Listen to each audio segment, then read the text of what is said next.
नमस्कार। आज हम एक बहुत ही अनोखे संगम पर बात करने वाले हैं। जी। हमारे पास श्रोत है 4 नवंबर 2025 की प्रातः मुरली, जिसका शीर्षक है सत्य बाप द्वारा सत्य देवता बनना, विकर्मोक्त जीवन का रहस्य। काफी गहरा शीर्षक है ये।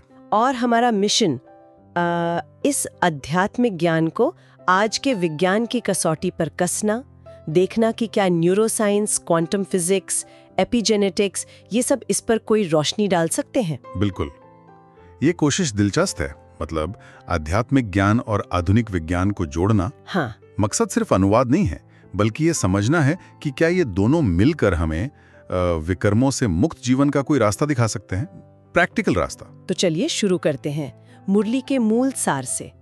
सार कहता है, मीठे बच्चे, अभी तुम सत्य बाप द्वारा सत्य देवता बन रहे हो, इसलिए सतयुग में सत्संग की आवश्यकता नहीं, क्योंकि वहां सत्य ही जीवन का आधार है। कोई असत्य या विकर्म का बीज वहां जन्म ही नहीं ले सकता। सुनने में तो ये एक परफेक्ट स्टेट लगती है। हाँ, ये चेतना की एक ऐसी अवस्था है जहां नेगेटिविटी, मतलब जिसे यहाँ विकर्म कहा है, वो है ही नहीं। जैसे कोई ऐसा माहौल जहां पोल्यूशन हो ही नहीं सकता। अच्छा। मुरली का तर्क है कि ये सतयुग की स्वाभाविक अवस्था है, नेचुरल स्टेट। और इसी से जुड़ा सवाल उठता है, मुरली में भी है ये, आखिर सतयुग में देवताओं से कोई विकर्म होता क्यों नहीं? क्या खास है उस अवस्था में? मुरली का जवाब तो देखिए पारंपरिक है, क्योंकि उन्हें सत्य बाप का वरदान प्राप्त है। वरदान? हाँ, और विकर्मों की शुरुआत होती है रावण के श्राप से, जिससे चेतना गिरती है, दुर्गति होती है। जबकि सतयुग त्रेता में सद्गति है, प्योरिटी, दिव्यता। ठीक है। अब हमारी चुनौती है इन शब्दों को, वरदान, श्राप, सद्गति, दुर्गति, इनको थोड़ा वैज्ञानिक नजरिए से देखने की। बिल्कुल, चलिए इसी कोशिश में आगे बढ़ते हैं। तो पहला पॉइंट, सतयुग में विकर्म क्यों नहीं होते, विज्ञान की भाषा में कैसे समझें इसे, ये उच्च अवस्था क्या है? स्रोत इसे उच्च आवृत्ति चेतना यानी हाई फ्रीक्वेंसी कॉन्शियसनेस से जोड़ता है। देखिए, जैसे रेडियो स्टेशंस की अलग अलग फ्रीक्वेंसी होती है ना, हाँ, वैसे ही मान सकते हैं कि चेतना की भी अपनी फ्रीक्वेंसी या वाइब्रेशन लेवल होता है। स्रोत का इशारा है कि सतयुग में आत्माओं की चेतना की फ्रीक्वेंसी इतनी हाई होती है, शायद theta gamma brain wave states जैसी। Theta gamma? हाँ, ये ब्रेन की बहुत हाई या बहुत डीप स्टेट्स होती हैं कि नेगेटिव विचार या भावनाएं, जिन्हें विकर्म कहा, वो पैदा ही नहीं हो पाती। अच्छा, जैसे किसी खास मिट्टी में कोई खास पौधा उग ही नहीं सकता। हाँ, कुछ वैसा ही समझिए। स्रोत का अनुमान है कि ब्रेन के वो हिस्से जो नेगेटिव इच्छाओं से जुड़े हैं, जैसे एमिगडाला का डर वाला सर्किट, उसे इस फ्रेमवर्क में कैसे फिट करें? क्या ये सिर्फ एक ब्लेसिंग्स है? यहाँ वरदान को शायद एक तरह की दिव्य न्यूरो प्रोग्रामिंग या चेतना का रिकैलिब्रेशन समझ सकते हैं। न्यूरो प्रोग्रामिंग मतलब? सोचिए, हमारा ब्रेन और नर्वस सिस्टम एक बहुत कॉम्प्लेक्स कंप्यूटर जैसा है। स्रोत कहता है कि जब आत्मा सुप्रीम सोर्स या सत्य बाप की ऊर्जा के टच में आती है, तो उसकी न्यूरल वायरिंग, उसके सोचने के पैटर्न, वो एक परमानेंट प्योरिटी पैटर्न में रीसेट हो जाते हैं। ओह, जैसे कंप्यूटर को डिफ्रैगमेंट करते हैं या ओएस अपग्रेड करते हैं उसकी परफॉर्मेंस के लिए। हाँ, ये उपमा काफी अच्छी है। यही सद्गति की स्थिति है, जहां मन, बुद्धि, संस्कार सब एक लय में परफेक्ट हार्मनी में काम करते हैं। ये सिर्फ बाहरी बिहेवियर चेंज नहीं है, ये अंदरूनी ऑपरेटिंग सिस्टम का अपग्रेड है। इसका मतलब तो ये हुआ कि आध्यात्मिक अनुभव हमारे न्यूरोबायोलॉजी पर रियल मेजरेबल इफेक्ट्स डाल सकते हैं। बिल्कुल, यही तो यहाँ समझने की कोशिश है। अगर वरदान एक तरह का न्यूरो अपग्रेड है, तो फिर रावण का श्राप क्या है? ये दुर्गति, ये पतन कैसे शुरू होता है? क्या रावण कोई बाहर की शक्ति है? स्रोत के वैज्ञानिक विश्लेषण के हिसाब से रावण कोई 10 सिर वाला राक्षस नहीं है। नहीं, बल्कि वो चेतना का एक लो फ्रीक्वेंसी मेंटल पैटर्न है। Low frequency pattern? हाँ। ये वो अवस्था है जब आत्मा अपने असली स्वरूप को, अपने सोर्स कनेक्शन को भूलकर खुद को सिर्फ ये शरीर, ये इंद्रियां, इनकी इच्छाएं, बस यही मानने लगती है। यानी अपने असली सेल्फ से, अपने सोर्स से कट जाना। बिल्कुल। स्रोत इसे परमात्मा या सोर्स फील्ड से डिस्कनेक्ट होना कहता है। जब ये कनेक्शन वीक होता है, तब मैं और मेरा का भाव, मतलब ईगो, वो हावी हो जाता है। इच्छाएं, इनसिक्योरिटी, कंपटीशन, ये सब इसी डिस्कनेक्शन से पैदा होते हैं। यही दुर्गति की शुरुआत है। साइकोलॉजी में से ईगोइक डिसइंटीग्रेशन कह सकते हैं, अपने मूल स्वरूप से अलग हो जाना। हाँ, तो श्राप कोई बाहरी सजा नहीं है, वो अपने सोर्स से कट जाने का नेचुरल नतीजा है। ये समझने का बिल्कुल अलग तरीका है। अच्छा, मुरली में बाप दादा की 3 भूमिकाएं भी हैं, सत्य बाप, सत्य टीचर और सत्य सदगुरु। इनका भी कोई असर होता है हमारे अंदरूनी सिस्टम पर? स्रोत इसे त्रिकोणीय न्यूरो अलाइनमेंट कहता है, थ्री-फोल्ड न्यूरो अलाइनमेंट। बड़ा दिलचस्प कॉन्सेप्ट है ये। त्रिकोणीय न्यूरो संरेखण। हाँ, ये 3 भूमिकाएं आत्मा की या कहें हमारे मन बुद्धि की 3 अलग-अलग जरूरतों को पूरा करके बैलेंस लाती हैं। जैसे कैसे? पहला, बाप की भूमिका, ये इमोशनल सिक्योरिटी देती है, स्थिरता। वैज्ञानिक भाषा में सोचें तो ये शायद हमारे एमिगडाला मतलब फियर सेंटर को शांत करने जैसा है। अच्छा। दूसरा, टीचर की भूमिका, ये ज्ञान, समझ, तर्क शक्ति देती है। ये हमारे प्रीफ्रंटल कॉर्टेक्स जो सोचने समझने वाला हिस्सा है उसे एक्टिवेट करने जैसा है। ठीक है। और तीसरा, सद्गुरु की भूमिका, ये जीवन में डायरेक्शन, पर्पस, सही रास्ता दिखाती है। ये हमारे लिम्बिक सिस्टम में जो भावनाओं और मोटिवेशन से जुड़ा है उसमें हार्मोनी लाने जैसा हो सकता है। तो ये तीनों मिलकर एक तरह से हमारे पूरे साइको न्यूरोलॉजिकल सिस्टम को अलाइन कर देते हैं। हाँ, बिल्कुल। जब ये तीनों चीजें इमोशनल सेफ्टी, क्लियर नॉलेज और लाइफ पर्पस एक साथ मिलती हैं, अलाइन होती हैं, तब व्यक्ति एकीकृत जागरूकता या इंटीग्रेटेड अवेयरनेस की स्थिति में पहुंचता है। Integrated awareness. वो सिर्फ इमोशनली स्टेबल नहीं होता, बल्कि क्लियर सोच पाता है और अपने जीवन के गहरे उद्देश्य से जुड़ा महसूस करता है। ये सिर्फ स्पिरिचुअल ग्रोथ नहीं, ये एक तरह का साइकोलॉजिकल और न्यूरोलॉजिकल बैलेंस भी है। ये तो वाकई बहुत गहरा है। अब एक और बड़ी बात पर आते हैं। मुरली कहती है यह सृष्टि चक्र हूबहू रिपीट होता है। इसको लेकर तो बहुत सवाल उठते हैं। क्या विज्ञान में है कुछ ऐसा जो इससे मिलता हो? देखिए, ये कॉम्प्लेक्स टॉपिक है। स्रोत इसे क्वांटम लूप थ्योरी या साइक्लिक यूनिवर्स थ्योरी से जोड़ने की कोशिश करता है, पर यहाँ ये समझना जरूरी है कि ये शायद लीनियर टाइम मतलब सीधी रेखा में चलने वाले समय के ठीक वैसे ही रिपीट होने की बात नहीं है जैसा हम आमतौर पर सोचते हैं। तो फिर इसका क्या मतलब हो सकता है? फोटोग्राफिक रिपीटिशन नहीं तो क्या? इसका मतलब शायद कंपनों की चक्रीय पुनरावृत्ति से है, cyclic repetition of vibrations. Vibrations की रिपीटिशन? हाँ, सोचिए कि हर घटना, हर कर्म, हर अनुभव का एक खास एनर्जी पैटर्न या वाइब्रेशनल सिग्नेचर होता है। चक्रीय मॉडल के अनुसार जब ब्रह्मांडीय चक्र पूरा होता है तो ये एनर्जी पैटर्न फिर से प्रकट होते हैं। मतलब घटनाओं की हूबहू कॉपी नहीं, बल्कि उनके एनर्जी स्ट्रक्चर का रिपीट होना। हाँ, ये संभव है। ये घटनाओं की फोटोग्राफिक कॉपी नहीं, बल्कि उनके मूल ऊर्जा ढांचे की पुनरावृत्ति हो सकती है। ये क्वांटम फिजिक्स के कुछ आइडिया से मिलता है, जहां रियलिटी को पार्टिकल्स के बजाय पॉसिबिलिटी फील्ड्स और एनर्जी के रूप में देखा जाता है। यानी इतिहास खुद को दोहराता है, पर शायद घटनाओं के लेवल पे नहीं, ऊर्जा या पैटर्न के लेवल पर। हाँ, ये एक संभावित व्याख्या हो सकती है, और ये हमें जिम्मेदारी का एक अलग एहसास भी देता है। अगर पैटर्न रिपीट होते हैं तो हमारे आज के कर्म, हमारी चेतना की स्थिति, वो अगले चक्र के पैटर्न को प्रभावित कर सकती है। ये फेटलिज्म नहीं है फिर? नहीं, ये फेटलिज्म नहीं है। ये एक साइक्लिकल प्रोसेस में हमारी भूमिका को दिखाता है। इस नजरिए से तो ड्रामा का अर्थ काफी बदल जाता है। अच्छा, अब आते हैं संगम युग के ब्राह्मण कुल पर। स्रोत उन्हें एक संक्रमणकालीन आनुवंशिक और सचेत प्रजाति कह रहा है, transitional genetic and conscious race. ये तो बहुत बड़ा दावा है। आनुवंशिक, जेनेटिक। हाँ, ये शब्द थोड़ा चौंका सकता है, पर यहाँ आनुवंशिक का मतलब शायद सीधे डीएनए बदलने से नहीं है। तो फिर इसका कनेक्शन शायद एपिजेनेटिक्स के कॉन्सेप्ट से है। एपिजेनेटिक्स? हाँ, सुना है इसके बारे में। हाँ, एपिजेनेटिक्स वो साइंस है जो बताती है कि हमारे विचार, भावनाएं, खाना पीना, माहौल, ये सब हमारे जीन्स के काम करने के तरीके को, मतलब जीन एक्सप्रेशन को बदल सकते हैं बिना डीएनए के मूल कोड को बदले। अच्छा, जैसे एक ही हार्डवेयर पर अलग-अलग सॉफ्टवेयर चलाना। बिल्कुल सही, बेहतरीन उपमा है ये।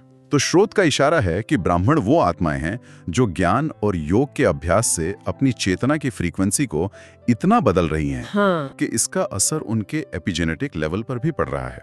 उनके जीन्स शायद अलग तरीके से व्यक्त हो रहे हैं, जिससे उनमें दैवी गुण, शांति, प्रेम, पवित्रता वो नेचुरली उभर रहे हैं। तो ब्रह्मा से देवता बनना एक तरह का न्यूरोजेनेटिक अपग्रेडेशन हुआ, या कॉन्शियसनेस ड्रिवन बायोलॉजिकल शिफ्ट। हाँ, कुछ ऐसा कह सकते हैं। इसका मतलब तो यह है कि हमारी चेतना में हमारे शरीर और शायद हमारी बायोलॉजी को भी बदलने की शक्ति है। एपिजेनेटिक्स का विज्ञान इसी तरफ इशारा कर रहा है। हमारी मेंटल और इमोशनल स्टेट का हमारी फिजिकल हेल्थ पर गहरा असर पड़ता है और ये असर जीन लेवल तक जा सकता है। स्रोत इसी पॉसिबिलिटी को स्पिरिचुअल ट्रांसफॉर्मेशन के कॉन्टेक्स्ट में देख रहा है। ये तो व्यक्तिगत और सामूहिक परिवर्तन की एक बहुत बड़ी संभावना लगती है। अच्छा, अब मुरली में बताई कुछ धारणाओं पर आते हैं। पहली, विकर्म शून्य जीवन जीना। इसे वैज्ञानिक नजरिए से कैसे समझें? विकर्म शून्य जीवन, इसका अभ्यास है हर कर्म से पहले अपने इरादे, अपने संकल्प को जांचना। इरादे को जांचना? हाँ, क्या ये प्योर है? क्या इसमें स्वार्थ, गुस्सा, अहंकार तो नहीं? और साथ ही मन, वचन और कर्म में एक रूपता, कंसिस्टेंसी। हाँ, मनसा वाचा कर्मणा। बिल्कुल, वैज्ञानिक रूप से इसे वाइब्रेशनल अलाइनमेंट कह सकते हैं। जब हमारा इरादा, हमारी बात और हमारा काम एक सीध में होते हैं, पॉजिटिव होते हैं, तो हम एक कोहेरेंट एनर्जी फील्ड बनाते हैं। और इसका फायदा क्या है? फायदा दोहरा है। एक तो ये नए नेगेटिव कर्म या विकर्म बनने से रोकता है। दूसरा, ये जो कोहेरेंट एनर्जी फील्ड है, ये पुराने नेगेटिव पैटर्न्स या कार्मिक छापों को हील करने या मिटाने में मदद कर सकता है। जैसे एक शांत और स्थिर तालाब में लहरें खुद ही शांत हो जाती हैं। अच्छा, तो ये सिर्फ एक मॉरल रूल नहीं है, ये अपनी एनर्जी को मैनेज करने का एक तरीका है। अब आते हैं मुरली के वरदान, स्लोगन और अव्यक्त संकेत पर। वरदान है, अलौकिक नशे की अनुभूति द्वारा निश्चय का प्रमाण देने वाले सदा विजयी भव। ये अलौकिक नशा, इसका क्या मतलब है विज्ञान की भाषा में? अलौकिक नशा या डिवाइन यूफोरिया सुनने में थोड़ा अजीब लग सकता है, पर इसे शायद हम अपने ब्रेन केमिस्ट्री से जोड़ सकते हैं। ब्रेन केमिस्ट्री से कैसे? जब कोई गहरे ध्यान में होता है या गहरे प्रेम या परमात्मा से कनेक्शन महसूस करता है, तो ब्रेन में डोपामाइन, एंडोर्फिन, ऑक्सीटोसिन जैसे न्यूरोकेमिकल्स का एक कॉकटेल रिलीज हो सकता है। अच्छा, फील गुड केमिकल्स। हाँ, ये गहरी शांति, आनंद, संतुष्टि की भावना पैदा करते हैं जो बाहरी हालात पर डिपेंडेंट नहीं होती। तो ये नशा एक तरह का पॉजिटिव ब्रेन स्टेट है, और इसका निश्चय और विजय से क्या कनेक्शन है? हाँ, ये एक इंटरनली जनरेटेड पॉजिटिव स्टेट है। जब व्यक्ति इस अवस्था में होता है तो डाउट, डर, चिंता पैदा करने वाले जो न्यूरल सर्किट्स होते हैं ना, हाँ, वो नेचुरली शांत हो जाते हैं, दब जाते हैं। इसे ही आंतरिक न्यूरोनिश्चितता कह सकते हैं। आंतरिक न्यूरोनिश्चितता। ये कॉन्फिडेंस या निश्चय बाहरी सबूतों पर नहीं, बल्कि अंदरूनी अनुभव पर टिका होता है। और जब मन इतना स्थिर और पॉजिटिव होता है, तो वो बाहरी चुनौतियों, माया या नेगेटिव पैटर्न्स का सामना करने में ज्यादा सक्षम होता है। इसीलिए सदा विजयी भव। ये तो बड़ा दिलचस्प कनेक्शन है। अब स्लोगन, मधुरता का गुण ही ब्राह्मण जीवन की महानता है, इसलिए मधुर बनो और मधुर बनाओ। मधुरता का वैज्ञानिक पहलू क्या है? मधुरता मतलब काइंडनेस, प्रेम भरी बोली और व्यवहार। ये सिर्फ एक अच्छा सोशल गुण नहीं है। अच्छा, जब हम मधुरता महसूस करते हैं या दिखाते हैं, तो शरीर में ऑक्सीटोसिन, जिसे लव हार्मोन भी कहते हैं, और सेरोटोनिन, जो मूड ठीक रखता है, जैसे हार्मोन्स का लेवल बढ़ता है। ये हार्मोन स्ट्रेस कम करते हैं, ट्रस्ट बढ़ाते हैं और हमारे हार्ट और ब्रेन के बीच के कनेक्शन, हार्ट ब्रेन कोहेरेंस को बेहतर बनाते हैं। मतलब मधुरता हमारे अंदर और हमारे आसपास एक पॉजिटिव बायोकेमिकल माहौल बनाती है, एक अच्छा वाइब। बिल्कुल, ये खुद के लिए भी अच्छा है और दूसरों के लिए भी। ये सचमुच में हील कर सकती है हमारे रिश्तों को भी और हमारे अपने नर्वस सिस्टम को भी। तो ये सिर्फ अच्छी आदत नहीं, ये एक वेलनेस प्रैक्टिस है। सही है। और अंत में अव्यक्त संकेत, अशरीरी व विदेही स्थिति का अभ्यास बढ़ाओ। इसका क्या मतलब है? क्या शरीर से बाहर निकलना? जरूरी नहीं कि इसका मतलब फिजिकली शरीर से बाहर निकलना हो। इसे डीप डिटैचमेंट या ऑब्जर्वर कॉन्शियसनेस की प्रैक्टिस की तरह देख सकते हैं। Observer consciousness. हाँ, ध्यान की गहरी अवस्थाओं में, खासकर जब थीटा ब्रेन वेव्स 4 से 8 हर्ट्ज डोमिनेंट होती हैं, व्यक्ति अपने शारीरिक सेंसेशंस और विचारों से एक दूरी महसूस कर सकता है। वो खुद को, शरीर और मन के अनुभवों को देखता हुआ महसूस करता है, उनसे पूरी तरह लिप्त हुए बिना। तो ये एक मेंटल स्टेट है, शरीर से अलग होने की फीलिंग। हाँ, ये चेतना की एक ऐसी अवस्था है जहां पहचान सिर्फ शरीर या विचारों तक लिमिटेड नहीं रहती, बल्कि एक वाइडर, शांत, साक्षी भाव या प्योर अवेयरनेस का अनुभव होता है। ये अवस्था गहरी शांति, इंट्यूशन और दुनिया के स्ट्रेस से मुक्ति का अनुभव करा सकती है। ये प्रैक्टिस मन को बाहरी हलचल से हटाकर अंदरूनी स्थिरता में लाने में मदद करती है। तो इस पूरी चर्चा को अगर समेटें तो मुख्य बातें क्या रहीं? हमने मुरली के आध्यात्मिक विचारों को विज्ञान की खिड़की से देखने की कोशिश की। हाँ, हमने देखा कि सतयुग की जो विकर्म मुक्त अवस्था है वो शायद एक हाई फ्रीक्वेंसी कॉन्शियसनेस स्टेट हो सकती है, जहां नेगेटिव न्यूरल पाथवे एक्टिव ही ना हो। वरदान को न्यूरोप्रोग्रामिंग या चेतना के रिकैलिब्रेशन की तरह समझा। रावण कोई बाहरी दुश्मन नहीं, बल्कि सोर्स से कटे हुए ईगो का लो फ्रीक्वेंसी पैटर्न है। और हमने ये भी देखा कि कैसे बाप, टीचर, सद्गुरु की भूमिकाएं हमारे न्यूरो इमोशनल सिस्टम को बैलेंस कर सकती हैं। कैसे ड्रामा का चक्र शायद एनर्जी पैटर्न्स की साइक्लिकल रेपिटिशन हो सकती है, और कैसे ब्राह्मण बनना एपिजेनेटिक्स के जरिए एक कॉन्शियसनेस ड्रिवन बायोलॉजिकल ट्रांसफॉर्मेशन तक हो सकता है। बिल्कुल। और धारणाएं जैसे विकर्म शून्य जीवन, वो वाइब्रेशनल अलाइनमेंट की प्रैक्टिस है।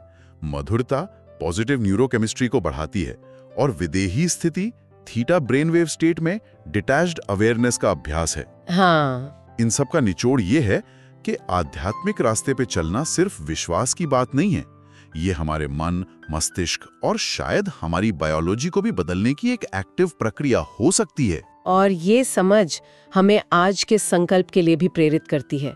मैं सत्य आत्मा हूँ, मैं सत्य बाप का संतान हूँ, मैं अपने हर विचार से विकर्म मुक्त संसार की रचना में सहयोगी हूँ, मैं आंतरिक आनंद और निश्चय में स्थित सदा विजयी आत्मा हूँ। इसे गहराई से महसूस करना, ये अपने आप में एक बहुत शक्तिशाली अभ्यास हो सकता है। निश्चित रूप से यह हमें याद दिलाता है कि बदलावों की शक्ति हमारे अंदर ही है। चेतना सिर्फ एक अनुभव नहीं है, ये एक एक्टिव फोर्स है जो हमारी रियलिटी को शेप दे सकती है। और इसी सोच के साथ हम अपने श्रोताओं के लिए एक अंतिम विचार छोड़ते हैं। जी, अगर हमारी चेतना सचमुच हमारी न्यूरोलॉजी और यहाँ तक कि एपिजेनेटिक्स को प्रभावित कर सकती है, तो इस शक्ति का सचेत रूप से उपयोग करके हम व्यक्तिगत और सामूहिक स्तर पर अपने भविष्य को कितना बदल सकते हैं? गहरा सवाल है। क्या विकर्मों से मुक्ति सिर्फ हमारा व्यक्तिगत लक्ष्य है, या ये उस चक्रीय ड्रामा के पैटर्न को भी पॉजिटिवली बदलने की चाबी हो सकती है? ये सवाल हमें सोचने पर मजबूर करते हैं कि हम अपनी क्षमता का कितना उपयोग कर रहे हैं। इस गहन मंथन में हमारे साथ जुड़ने के लिए धन्यवाद।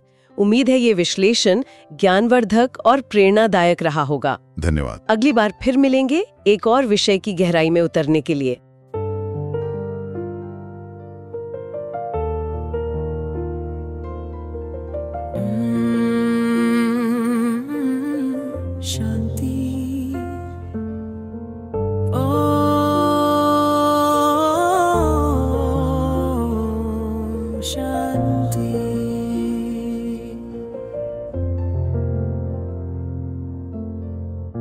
Every heartbeat whispers your name. Baba, we miss you again and again. Sudar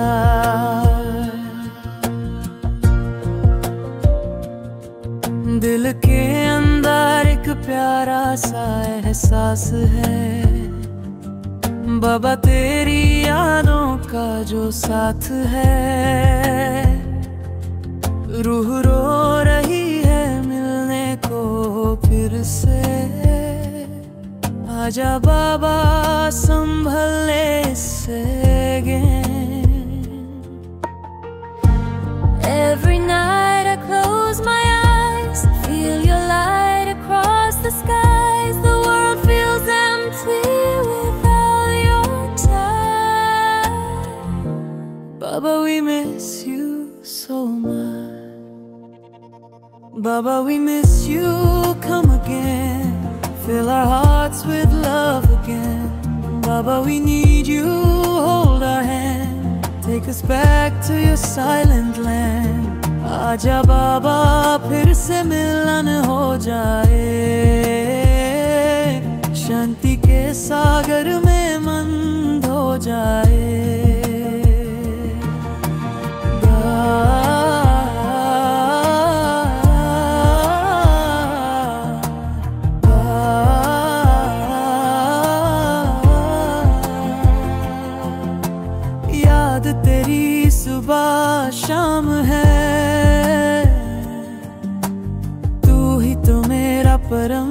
धाम है, हर पल तेरा इंतजार है। आजा बाबा ये पुकार है। Your drishti still shines in our eyes, your silence makes the soul rise. Without you, Baba, nothing feels right. Come and fill us with your light. Baba, we miss you, come again. Bless this world with peace again. आजा बाबा रूह तेरा इंतजार में, हर सांस